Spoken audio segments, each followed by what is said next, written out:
At 3 a.m., a swarm of unidentified flying objects appears over the Nevada desert. Above a U.S. military base, no one dares approach. No warning. No radar locks their signal. A chain of explosions rocks the sky, obliterating antenna towers, control centers, and underground gates. Simultaneously, a heavily armed commando team cuts through the smoke, breaching the most secure sector, stealing an electronic control device in a briefcase.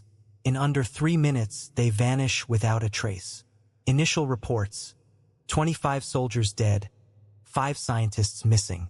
Total casualties unknown, but hundreds likely affected by shockwaves near the core. No one claims responsibility. No one knows who they are, where they came from, or where they're headed. At the Pentagon, an emergency meeting grows tense as analysis reveals. Blackwave is a strategic wireless energy device, capable of transmitting electromagnetic pulses via satellite to a specific area. Within a 3-mile radius, all electronics become lethal pulse centers, ambulances, air defense radars, everything. Worst-case scenario: if it falls into the hands of Villas, a disgraced former U.S. Special Forces commander, erased after a covert Libyan operation, Blackwave isn't just a tool. It's a war declaration without fingerprints. The U.S. government issues a press release stating they're investigating an unusual explosion at a defense testing facility. All press questions are deferred for national security reasons. Though the culprit is unknown, the White House declares, anyone threatening America's security will pay a price. There's no gray area for anonymous attackers. The CIA reactivates an old file coded X07. Meanwhile, in Alaska, at a rundown gas station in the snow, a man is fixing a generator. His name is John Creed. A military truck skids to a stop out front. Without introduction, an agent shows a photo of Creed's daughter, studying in Warsaw, one of the cities on Blackwave's test signal list. No one's ordering you, but if you want her safe, this is your last shot. Creed glances at his old wristwatch, a gift from a betrayed mission, then pockets it. He doesn't answer. He grabs his coat, climbs into the truck, and says one thing: this time I pick my team. If I don't come back, don't say my name again. In Alaska's frozen wilderness, John Creed steps out of a beat-up military truck he swore he'd never ride again. 10 years ago, he vanished after a mission the government disavowed. Now they're pulling him back, not with orders but with a photo of his daughter, a potential Blackwave target. No questions asked, Creed agrees. But he takes no soldiers, no commands. One condition: I choose my team. Instead of heading to CIA headquarters, Creed drives straight to Boston. That night, in an underground bar beneath the city, Maya Lin, a Singaporean battlefield hacker, is in a high-stakes poker game with cybercriminals. She doesn't know Creed's watching from the shadows. Before the game ends, a bounty hunter crew storms in. Someone's put a price on the woman who wrote drone-killing code in Yemen on the dark web. In the chaos, Creed moves like a ghost. 3 strikes. 1 wrist broken. 1 thug down. Maya snatches a gun, shoots through a wall to make an exit, and turns to him. Where are you taking me? Creed doesn't answer, just holds up an SD card. This has your code. But now someone else has it. They vanish into Boston's snowy night. Less than 12 hours later, Creed's at a secret military prison near the Colombian border, holding Torres Vega, a former Venezuelan operative double-crossed by both his government and the .CVT CIA. No paperwork, no clearance. In 90 seconds, Creed scales the fence, cuts the power, tranquilizes 2 guards, and extracts Torres in a disguised garbage truck. On the escape route to a transfer base, Maya asks, "Why us?" Creed replies, "I need people who've been betrayed. People with nothing to lose and no questions asked." A temporary command center is set up on an abandoned freighter off Florida's Old Port. There, the team gets their first data packet. Blackwave's signal was detected from a cargo container about to dock in Banjul, Gambia. They have under 40 hours before it hits land. Creed says, "We've got one target. Container B, 1917. If the device is there, we retrieve it. If not, we destroy it on site. That zone has no laws, no allies. Drones, mercenaries, and likely decoy defenses. We go in at night. No one expects us to come back. Unbeknownst to them, as the team preps, someone's planted spyware in Maya's drone tracker. No one notices. Data's being sent every 20 seconds to a location far outside the US. On the ship's deck, Creed smokes, staring at the ocean. Maya stands beside him, asking, "Do you think we'll survive this?" Creed chuckles. "I'm not here to survive. I'm here not to die again." A ship's horn blares. Their seaplane cuts through the water, and they're off. No flag.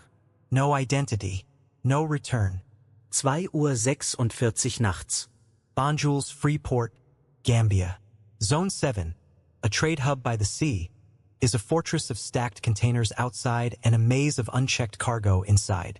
Hundreds of containers, no lights, no official oversight. Only mercenaries on watch, no uniforms, all wired with earpieces. Patrol drones with mini spotlights and heat sensors skim the rooftops. Creed checks his watch. The team has 19 minutes before the guard shift changes. Torres crawls through a drainage ditch, lifting a steel grate, hand signaling. Maya slips behind, carrying a temporary signal jammer. They move based on Creed's hand-drawn map from an old port layout. Level 3, Row P, Container B 1917. Using electronic hooks, they climb stacked containers, dodging light sweeps. A guard passes within 6 feet. Boots clanging on metal, radio crackling in his ear. Torres throws a silenced rope, pulling them to level 3. Maya links her jammer to B-1917's lock. No welds, no seals. Not standard military transport protocol. Creed, could be a decoy, or waiting for assembly. Open it. Maya cracks the code in 6 seconds. The door pops.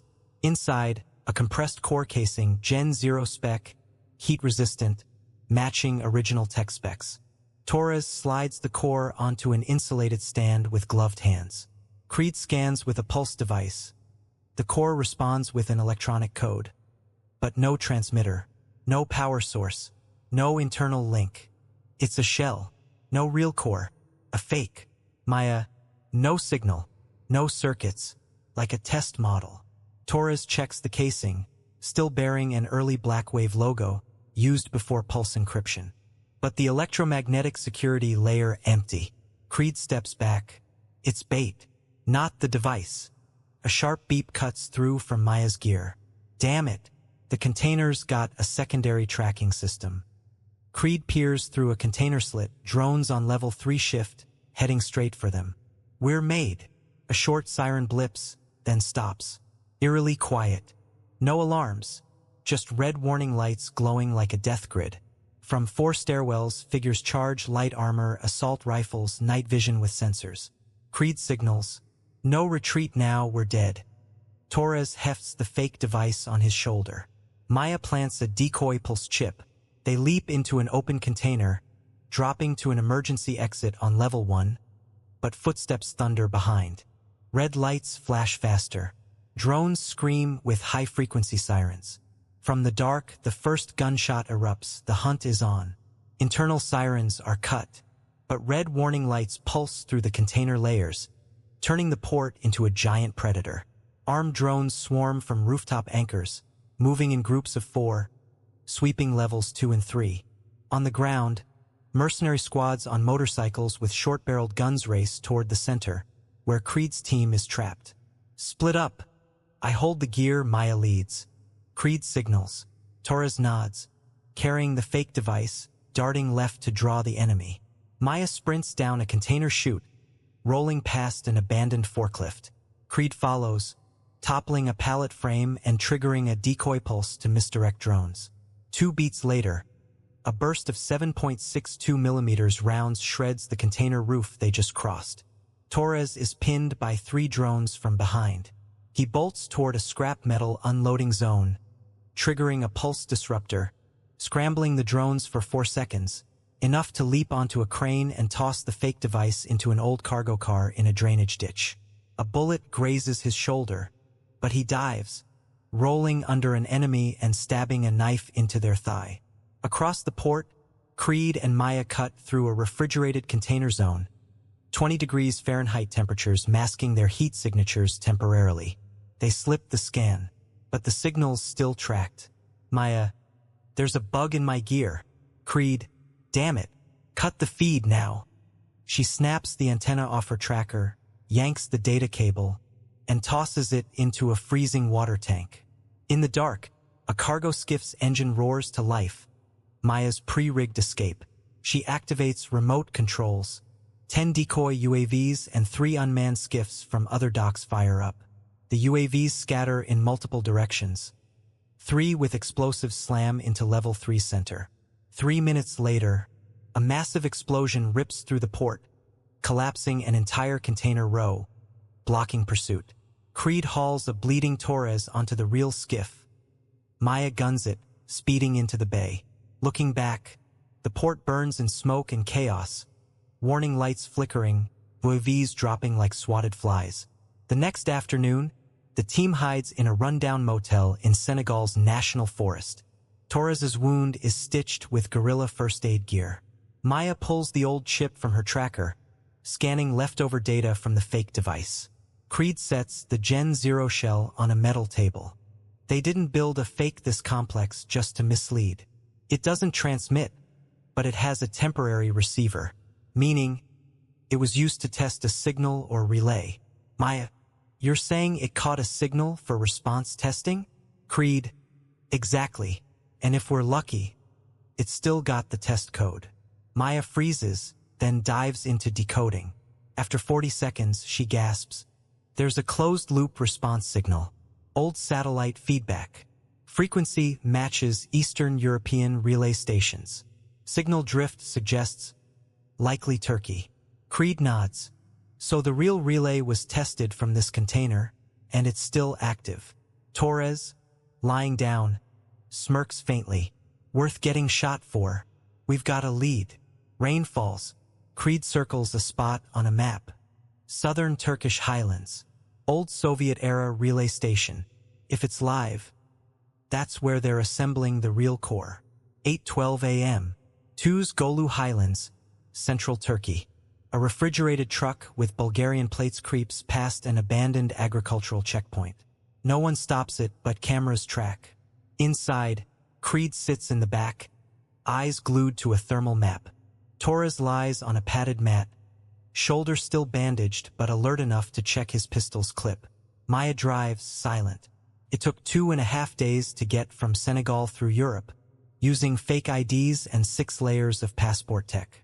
They're approaching a former Soviet radar base, repurposed by Turkey as a weather station, but really a cover for an underground military satellite relay. Old satellite maps show the core lies deep under rock, accessed via a sealed steel door in a limestone cave. Maya stops the truck. They disembark 2,000 feet from the target, approaching via a ridge shielded from satellites by magnetic rock.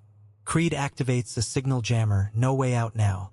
They cross a mountain crevice, entering a path 4 feet wide. Ahead, a triple-layered steel door with infrared cameras.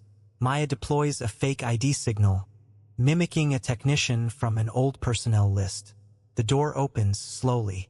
Inside, no one greets them, just cold white light and spotless concrete corridors like a lab. Creed leads, pistol with flashlight raised. Maya follows, eyes on a control panel. Torres trails, shoulder aching but ready to fire. They pass 3 security layers. At the 4th, Maya stops. There's active current. Satellite signals are being processed. Creed grips his gun. It's online. The control room isn't locked. For server racks inside, 2 blinking green. A screen shows a 3 kHz pulse load, Gen 0 frequency. Maya rushes forward. The real device is linked and transmitting. They could connect to a satellite any second. Creed opens a tech panel behind the main station, the real core, plugged in with connectors he designed years ago. He lifts a shield. No doubt, this is it. If it completes 3 phases, it can pulse kill any system anywhere. Maya checks the network. No outbound signal. Incoming works, but outgoing's blocked. They've locked it one way. Torres checks an explosive kit. Rig it. Burn it. Creed shakes his head. Not yet. Blow it now, we lose evidence. I need the data. Maya unplugs connectors, copying primary data. A faint sound echoes from the corridor's end. The main steel door locks shut. Creed turns. They know we're here. Under cold white lights, Maya finishes copying the last data packet. Torres takes a defensive stance. Creed reseals the core's shield, eyes on his watch. It's the real device inside. Outside. It's about to be a tomb. Alarms blare. Red lights flash. Footsteps pound from the underground corridor, faster than expected. Creed says nothing. He pulls a pack, slips explosives into a tech slot behind the signal core, securing it with a clip, timed for 8 minutes. Move! Torres grabs a silenced M4. Maya clutches the data box. Creed trails, rigging a defensive grenade, tossing it as a door explodes. A hail of bullets rips through, shattering the wall. They bolt through a side corridor, taking the narrow tech route they used to enter. Pursuers close in. Torres kicks a metal ladder, toppling it to slow them, buying seconds. At the surface, for guards' weight, Creed shoots first, dropping 2. Maya throws a smoke grenade, clouding their vision. Torres fires armor-piercing rounds, taking out 2 snipers above. As they sprint to the truck, a shot rings out. Maya spins, but Torres shoves her down, taking a bullet to the chest. He staggers, collapsing into the snow. Go! Blood spills from his mouth. Creed says nothing. He hoists Torres over his shoulder, dragging him to the truck's back. Maya jumps into the driver's seat, flooring it. The truck screeches, barreling down the mountain. 30 seconds later, 6 armed pickups and 2 attack drones give chase, joined by an H-6 helicopter circling like a hawk. Creed lies in the truck bed, cradling Torres, firing an M249 with a drum mag at the pursuers. 1 pickup flips after a tire shot. Creed nails a drone with a piercing round. The other pulls back as Maya swerves, throwing off its aim. The chopper closes in, its minigun screaming, tearing up the road ahead. Maya grits her teeth. Cut left. Mountain ahead. They plunge into a narrow gorge, cliffs tight on both sides. Scraping the truck at 60 miles per hour, sparks flying. The chopper drops low, blocking the gorge's exit. Creed shoulders a missile launcher, aiming at the chopper's heat signature. Fire! Boom! A stinger slams into the chopper's side. The gorge lights up as it explodes. Maya brakes, the truck skidding through fire and debris, breaking free. Behind them, a second, larger explosion roars, the relay station, right on time. The next morning, the team hides in an old cabin near the Greek border. Creed cleans Torres's wounds. He's unconscious, pulse weak, bleeding slowed but survival uncertain. Maya sits alone, staring at the data packet screen. No new signals, no movement. Creed gets a coded CIA signal from a nearby station. 2's Golu relay destroyed. All linked devices gone. No other branches confirmed. He closes the radio, silent. Torres's hand twitches, eyes still shut. Fog rolls in. In the cabin, no one speaks of victory. No one's sure what they've won. Cold rain falls. In a derelict cabin on the Greek-Turkish border, 3 people are too spent to hold guns. Not for lack of ammo, but because, for once, no one's chasing them. Torres lies on a cot, chest wrapped in white bandages, breathing steady but eyes closed. A makeshift 4 drips into his left arm, rigged from civilian medical gear. Maya sits beside him, flipping through a code notebook but writing nothing. She leans against a window frame, rain pounding the tin roof, wind whistling through rotted wood. Creed peels potatoes with a combat knife, movements slow and precise. When do you think he'll wake? He doesn't look up. Maya doesn't answer immediately. She glances at Torres, then says softly, "His fingers moved yesterday. If we're lucky. A few days." Creed nods, still peeling. Later, he sets the knife down, sitting across from her. "If he wakes, What's your plan? She looks up, eyes softer than usual. Maybe get out of this life. Go somewhere. No passwords, no verification codes. Farm. Smuggle cigarettes. Anything. Just no more hacking. Creed gives a faint smile. Me, probably Poland. My girl loves apples. I'll learn to make jam. He asks, I wonder, a bright woman like you? Why this path? Maya exhales. I wasn't going to tell anyone, but guess it's time to move on. She leans on her knees, staring at the rain, voice steady. Grew up in Singapore's industrial south. Mom was a seamstress, Dad drove cross-border trucks. One day, Dad didn't come back. Truck exploded, body burned beyond recognition. Mom remarried, an engineer 20 years older. Kind in public. At home, not so much. Creed stays silent. Maya continues, I was 14. One night he came to my room. I kept a circuit-cutting knife in my pajama pocket. When he started, I cut. She pauses, inhaling. What he thought made him powerful. I ran that night, hid on cargo ships. 3 weeks later, I was in Kuala Lumpur. Lived off my only skill, reading code. Years later, a battlefield tech crew hired me. I wrote my first drone kill code in Yemen at 19. She gives a faint laugh. They called me a keyboard assassin. But really, I just wanted to disconnect from everything. Creed stands, rests a hand on her shoulder, squeezes lightly. No one says more. 3 months later, Torres opens his eyes one sunny morning. His first words, did I take down that chopper? Maya and Creed both laugh. Torres is weak but walking. They stay in the cabin, each doing small chores. No one mentions the device. No one asks about more missions. Until one afternoon, Creed powers up an old radio. A burst code signal comes through. He decodes, reading aloud. Adriatic Sea gen level signal. 17 seconds per cycle. Source unknown. The three exchange looks. No one speaks, but they all know. The mission isn't over. The ship MS-401V doesn't exist in any maritime logs. It drifts silently off the Adriatic Sea, disguised as a Cypriot aid vessel, but no one sends or receives its cargo. A ghost ship in NATO's naval lanes. Creed's team sets up in Dubrovnik's small port, Croatia. Torres tracks a former maritime engineer who serviced aid ships. Maya scans unencrypted signals from covert maritime gear. Creed meets an info broker who once sold stealth ship IDs to an NGO. I need to board MS-401V without getting blown up.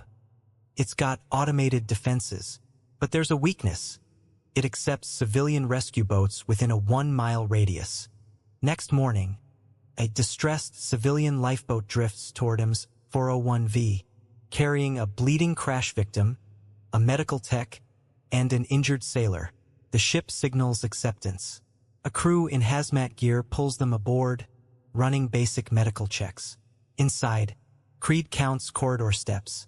Maya plants a chip to track the internal network. Torres, unconscious, is carried to the medical bay, right beside a tech storage hold. The ship's exterior is aid grade, but inside, it's a level 4 military steel relay station. New wiring, marked faintly with red wave insignias. After mapping the tech layout, the team splits. Creed takes the kitchen route.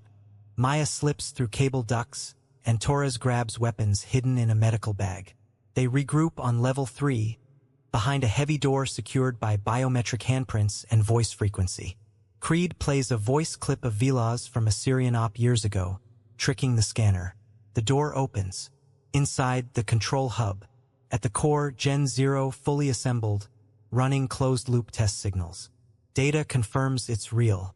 Maya steps forward, but a clack. Mechanical locks snap shut on both sides. White lights turn yellow. A rear door opens. Vilas steps in silver hair, black suit, unarmed. Behind him, 6 guards in bulletproof vests, armed with electronic pistols. Vilas looks at Creed like revisiting an old memory. I knew you were here from the moment you boarded. I just wanted to see how rats sneak into a cat's lair. He smiles. Now I know. Maya grips a hidden Glock. Creed doesn't blink. Torres straightens, blood seeping from his old wound. No one draws. Not yet, but everyone knows. The final fight has begun. The core control room below MS-401 versus deck is a circular steel vault, walls lined with anti-pulse shielding. At the center, the Gen 0 core, charging. The display flashes strange symbols, like it's waiting for a voice. Vilas steps forward, standing between them. This is the moment I planned for. The question was, would you get here first? Or would I need to call? His 6 guards lower their guns but lock targets. Creed glances at the control box, still one security lock to crack. Maya realizes they can't trigger a self-destruct without internal access, or Creed nods slightly. No words. Torres, still injured, shifts right, brushing a small smoke grenade on his thigh. Vilas doesn't draw. He steps closer to the core. I've tried many voices, many ways. He touches the voice command panel. Just one test left. He speaks. Global routing. Confirm ultimate authority. Transmit continuous signal for 72 hours. The machine doesn't respond. Green lights blink, then stop. The screen flashes coldly. Voice verified. Match. Command. Invalid. A beat of silence. Then Torres's voice hits like a punch. Now our turn. He throws the smoke grenade as Maya triggers a local jammer, disabling 4 guards' HUDs for 3 seconds. Creed pulls Maya behind the core's flank as Torres fires through the smoke, dropping 2 guards. Vilas steps back, no weapon, just watching. He gives no orders. They won't shoot unless I say. He speaks through the haze. His men charge anyway. Torres takes a bullet to the gut but keeps firing, forcing them back from the main door. Maya rips off the code block, running an emergency script prepped from the Syrian op. Creed hits an auxiliary panel, broadcasting a Vilas voice clip, empty of commands. The system responds. Voice verified, valid. Awaiting command. Vilas looks at the screen, smiling faintly. Now I see. We don't choose the system. It chooses who speaks. The air thickens. Maya looks to Creed. We can't order it to shut down. But if no one gives a command, it'll sleep. Vilas steps toward the core. No one stops him. Blood seeps from his chest. A stray bullet hit him earlier, unnoticed. I had no ideals. I just thought, a system that doesn't ask why, doesn't bargain, might kill men like me. He touches the panel. Says nothing. The core's lights shift from white to gray. Code slows. The final screen reads, no command received. Closing learning loop. System entering silent mode. Black wave off. The room falls silent. Vilas slumps to the floor, back against the core wall. His guards stop fighting. When the system shuts down, they disengage. Torres collapses in the corridor, Maya staunching his bleeding. Creed activates an emergency beacon, the first outbound signal in weeks. Only the sound of waves against the hull remains. In that moment, no one celebrates. No one speaks. A global war machine abandoned. MS-401V is boarded by international patrol forces 16 hours after drifting without signals. Inside, no more deaths, but the core system is disabled, data wiped, no code running. Creed says little. He provides only the device's location, deactivation code, and the name of the man who stayed behind. Vilas. No one destroyed it. It chose not to transmit. 2 months later, Maya lives in a small Cypriot settlement, working as a telecom security tech under a false name. Every night, she checks 3 networks, NATO, Interpol, and a civilian satellite grid. No estrange signals. Once, she catches a girl sneaking into a server room to play. Maya smiles, hands her a chocolate bar. If you're good with computers, don't use them to kill. Use them to cut the noise. Torres doesn't return to the military. He lives on a small cocoa farm in southern Brazil. His left arm is prosthetic, but his right hand is his own. He doesn't practice shooting anymore. Occasionally, strangers visit but leave after hearing, "That man died at sea. I'm just a survivor." Creed returns to rural Krakow, Poland. Each morning, he drives his daughter to school in an old pickup. Evenings, he plants apples. No one knows he was ever in a war. One day, his girl asks, watching the news, "Dad, did you ever win a war?" Creed looks out at the fields. No. But I helped others not have to fight. A week later, a civilian radar station deep in the Adriatic coast detects an odd signal. No source code, no transmission, just a 3-second pulse, repeating every 47 minutes. No voice, no ID, no response. A UN cybersecurity command opens a report. The final code logged. Every command is a purposeful silence. In the night sky, the signal passes through thousands of satellites. No one gives an order, but everyone knows, still out there, just listening.